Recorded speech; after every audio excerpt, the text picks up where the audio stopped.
Hello students, आज हम partial fraction करने की शॉर्ट ट्रिक्स के बारे में सीखेंगे। पार्शियल फ्रैक्शन करने की जो स्टैंडर्ड मेथड है वो हमने पिछली वीडियो में सिखाया है। पार्ट 1 और पार्ट 2 के जरिए हम स्टैंडर्ड मेथड को सीख सकते हैं, लेकिन आज हम पार्शियल फ्रैक्शन करने की शॉर्ट ट्रिक को समझा रहे हैं।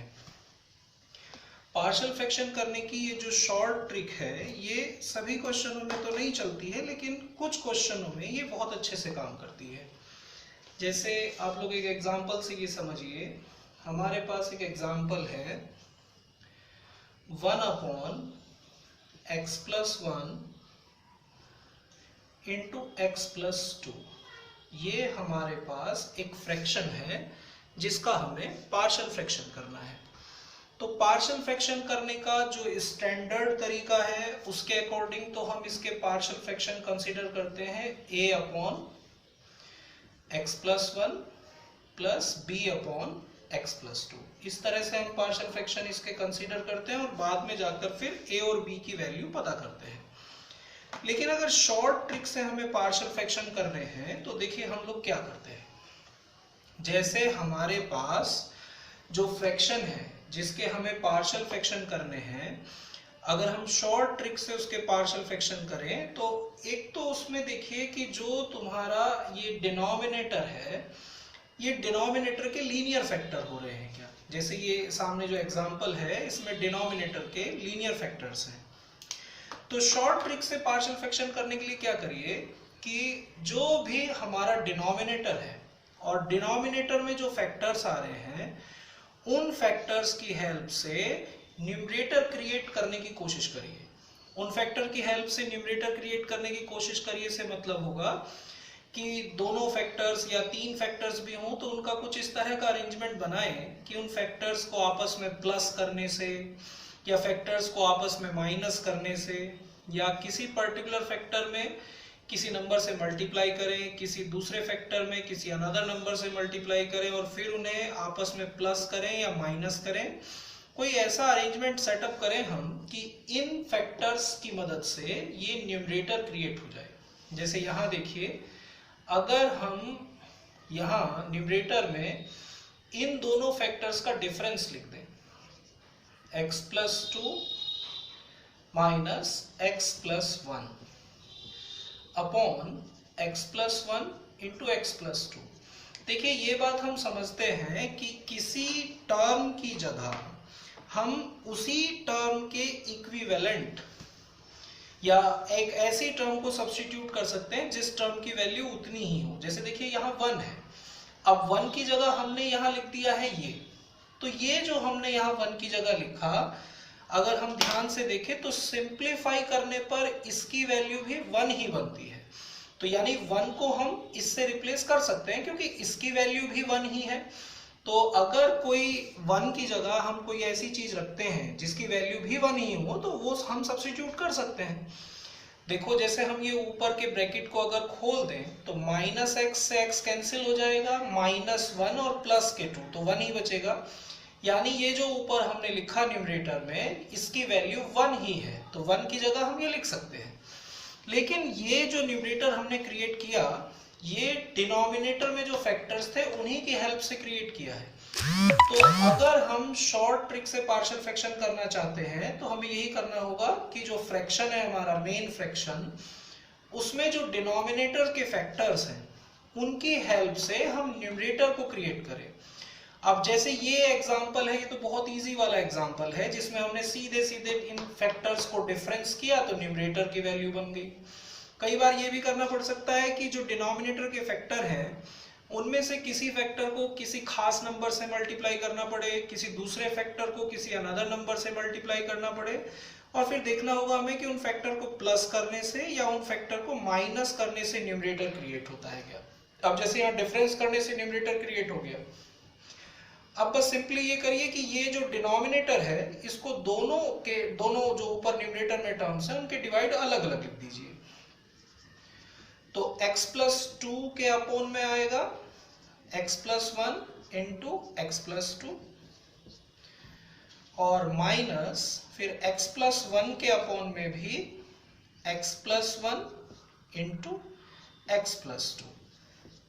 अब यहाँ x प्लस 2 से x plus 2 one times cancel और x प्लस 1 से x plus 1 one times cancel. तो हमारे पास जो वैल्यू बची वो है 1 upon x plus 1 minus 1 upon x plus 2।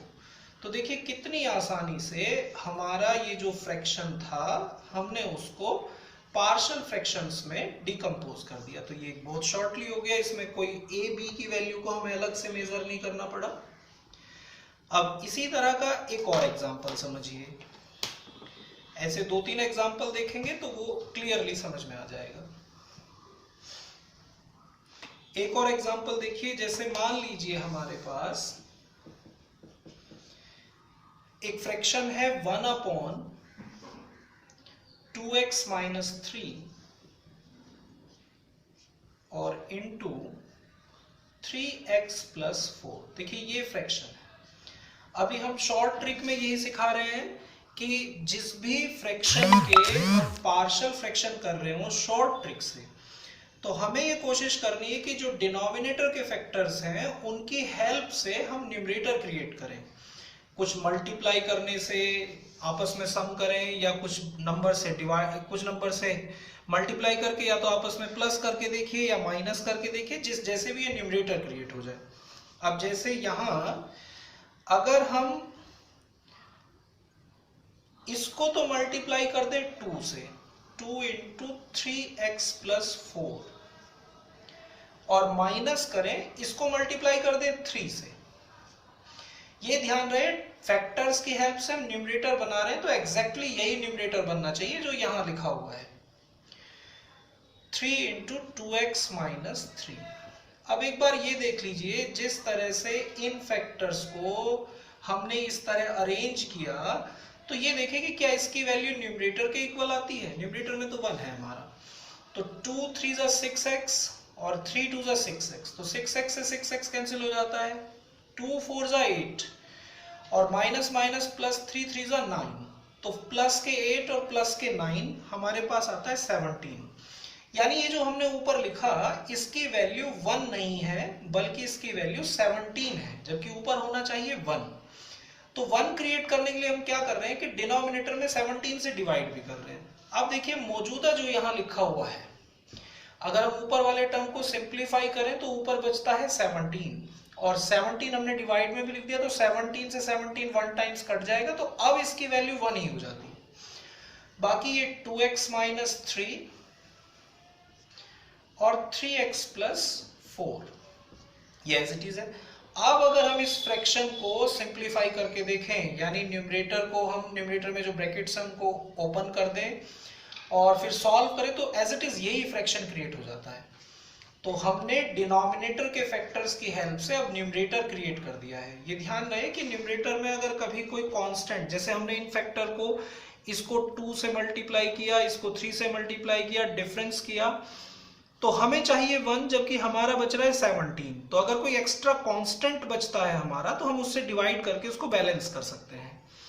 अब ये जो डिनोमिनेटर है, ऊपर वाले दोनों टर्म के डिवाइड अलग अलग लिख दीजिए, 2 into 3x plus 4 upon 17 into 2x minus 3 और 3x प्लस 4।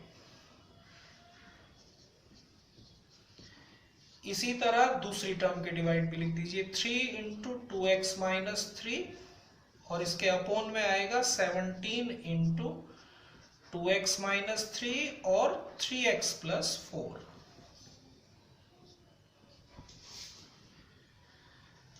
अब 3x प्लस 4 से देखिए 3x plus 4 1 times cancel, 2x minus 3 से 2x माइनस 3 1 टाइम्स कैंसिल।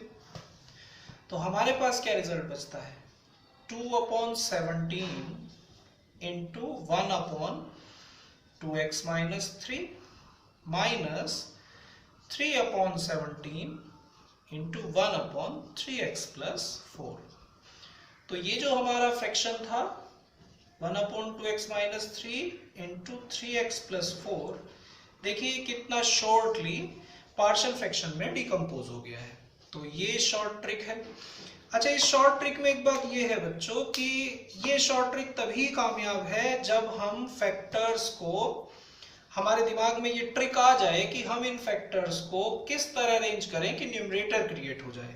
अगर हमारे दिमाग में ऐसी ट्रिक नहीं आ पा रही है कि हम फैक्टर्स को किस तरह अरेंज करें कि न्यूमरेटर क्रिएट हो जाए, या ऐसा कुछ हो ही नहीं पा रहा है कि हम फैक्टर को अरेंज कर दें और न्यूमरेटर क्रिएट हो जा रहा हो, तो फिर बच्चों हमें स्टैंडर्ड प्रोसीजर को ही फॉलो करना पड़ेगा। स्टैंडर्ड प्रोसीजर की 2 वीडियो इससे पहले बनाई गई हैं, उनको देखिए।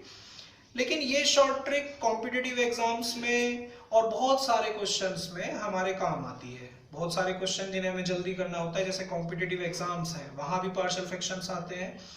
तो पार्शियल फ्रैक्शन अगर हमें जल्दी करना है तो हमें ये चीज का प्रैक्टिस करना होगा। हम ज्यादातर बार जब भी पार्शियल फ्रैक्शन कर रहे हो तो हम इस बात की कोशिश करें कि हम इस ट्रिक से क्वेश्चन को कर पाए। एक और एग्जांपल समझिएगा।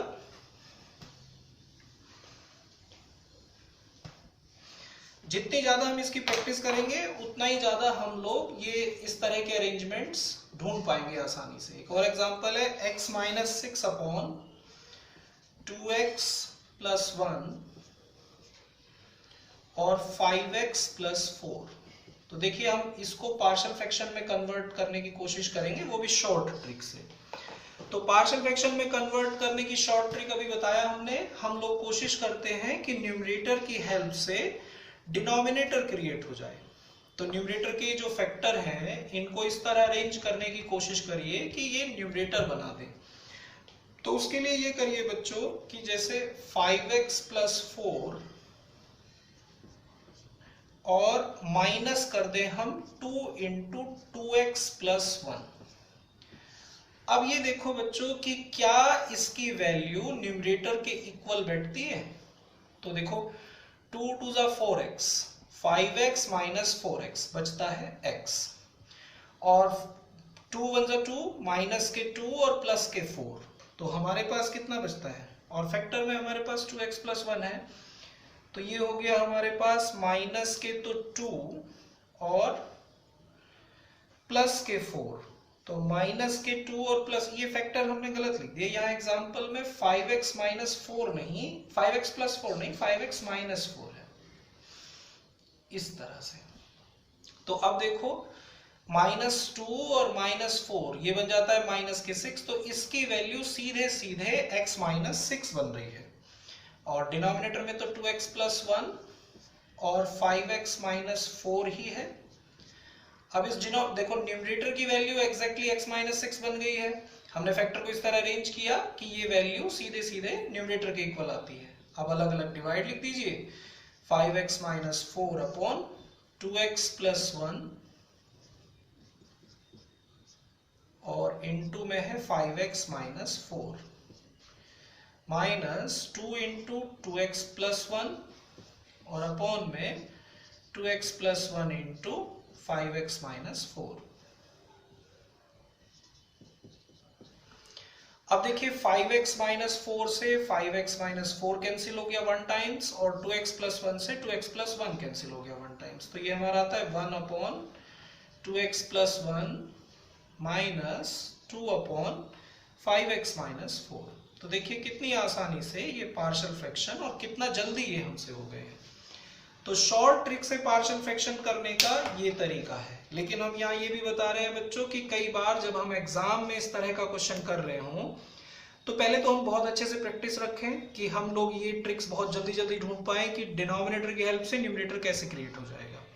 हालांकि हम ये भी बोल रहे हैं कि हमेशा इस तरह से न्यूमरेटर की हेल्प से डिनोमिनेटर क्रिएट करना हमेशा बहुत आसान नहीं होता है। अगर ये आसानी से मिल जा रहा है तो ये शॉर्ट ट्रिक है, लेकिन अगर हमें डिनोमिनेटर की हेल्प से न्यूमरेटर क्रिएट करने में ज़्यादा समय लगाना पड़ रहा है तो फिर हमारी एडवाइस है कि हम लोगों को प्रॉपर तरीके से ही पार्शियल फ्रैक्शन कर लेने चाहिए। कई दफ़ा ऐसा होता है कि बच्चे ये फैक्टर्स को अरेंज करने में उससे ज़्यादा टाइम लगा देते हैं जितना कि प्रॉपर मेथड से करने में भी टाइम नहीं लगता है।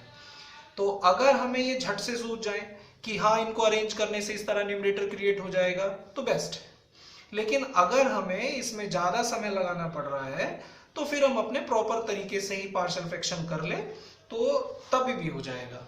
इसमें ज़्यादा समय लगाने का क्या फ़ायदा हुआ। मान लीजिए इस तरह के क्वेश्चन को करने में हम लोग प्रॉपर मेथड से 3 मिनट लगाते हैं, लेकिन अगर हम इस तरह का अरेंजमेंट ढूंढने में 5 मिनट लगा दें तो फिर हमें कोई बेनिफिट नहीं है।